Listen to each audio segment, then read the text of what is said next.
Hey, 10th grade, Mr. Swiffer here. I just wanted to share out about how awesome you all are doing and about our core value award for this week. There's just so many amongst you who have exhibited like most, if not all, of our core values, and you can see them here.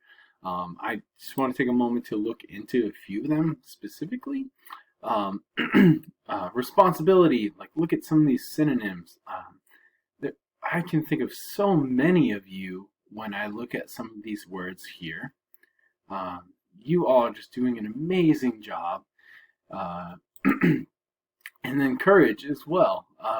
There's Again, you all are just doing such an amazing job as we adapt to this like online learning environment, and I'm just so impressed with you all.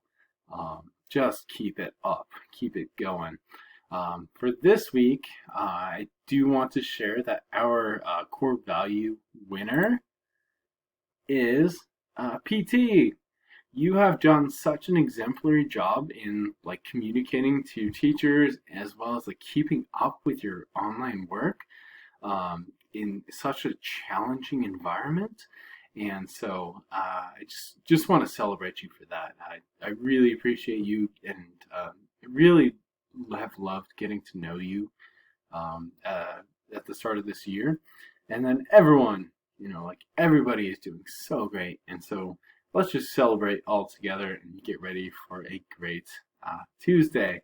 So we'll kick it off on the next slide with some Lizzo.